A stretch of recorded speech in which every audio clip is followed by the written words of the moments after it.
My friend Joan is a chaplain for college students at a local college in Albany. And she loves those young people that she gets to work with. She is passionate about her work, and she's really good at it. But it's hard work because college is not a time in life when faith and religion are in the forefront of people's minds. So, as much as she loves those young people, she said it feels a little bit like going birding when she wants to reach out to them with faith. It's a little bit like trying to go into nature and catch glimpses of an exotic species. There's so many things you could do to scare them off. There's so many ways you could blow it. One false move, one twitch, one uncarefully chosen word, and you could lose them. So she was telling me last year around this time that she was trying to prepare those young people for Lent, a concept that some of them had a vague sense of, and others of them didn't know much about at all. So she introduced the concept of doing something for the 40 days of Lent. And then she checked in with the group and said, what are some of the things you're thinking about doing for Lent? And one person said, I think I'm going to go for more walks. And another person said, I've decided that I'm going to commit to taking a nap every afternoon. Someone else said, I think for the weeks of Lent, I'm just going to get a massage once a week. And she realized, oh no, somehow there's been a big misunderstanding. They thought that Lent was about self-care. And that's not what Lent is really about. Lent is much more like shock therapy. It is not gentle. It's pretty strong. It's like when an athlete, for the good of their body and their performance, sits in one of those aluminum ice tanks and is just shivering, but for a greater good. It's like realizing that you can't go any further with what you've been doing, and you press the dreaded Control, Alt, and Delete at the same time, because you just got to start over. It's like running vinegar through your coffee maker. This is the work that must be done periodically in order for us to do what it is that we need to do.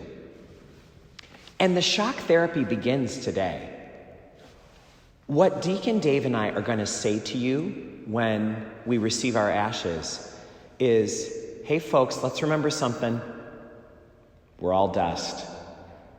God chose to make us out of dust, and to dust we're going to return. It's not a beautiful thing to say to someone, but it's meant to be an initiation into a season of shock therapy, a season of changing the rhythms of our lives purposefully and intentionally and willingly on our own. It's putting vinegar through the coffee maker, which makes you feel for a little while like you never want to have coffee again, but is necessary for the functioning of that device. It's an extreme measure that is meant to reset us so that our systems can be cleansed of the contaminants that are just going to keep accumulating if we don't do something. Today is one of those days where you may already be feeling the effects of shock therapy. If you're like me, I rarely feel the effects of any real hunger. I eat before hunger can set in. I know that pretty soon it'll be time for me to feel hungry, so I eat something, like I'm taking an antibiotic, or like I'm going to pop some Tylenol just to stay ahead of the pain. The same thing is true with reflecting time. If you're like me, I rarely let my mind go blank. There's just so much good scrolling to do. And so this becomes a season where we say, wait a second. If I don't do something to yank myself back into some course correction, I could go out of orbit. If I don't do something to make sure that I stay tethered, I could wind up getting too loose and too far away from what really matters. Am I living in a way where I remember that everything I'm building here is going to turn to dust? Am I keeping that awareness in my mind? So today we are beginning the opportunity to consider, what is it that I most need to shock myself out of or shock myself into? What area of my life needs some Control-Alt-Delete? Is it my resentments? Is it my pride? Is it my relationship with honesty or with vanity? Is it some pinch point of envy or jealousy in my life? Is it my relationship to money? Is it fear and the way fear plays a role in my life? Is it overconsumption of food or alcohol or online shopping or something else? Is it something involving lust or my temper or a procrastination habit that has gone too far, gotten away from me?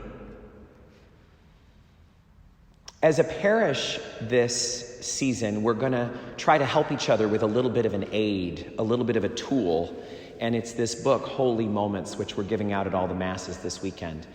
But if you want to get a jump start on it, you may decide that joining a small group for the season of Lent, one that starts meeting this coming week and then concludes at Easter time, might be exactly what you need. And maybe joining a group in the parish is a step in a direction you're not ready to take, but doing this with your family could be.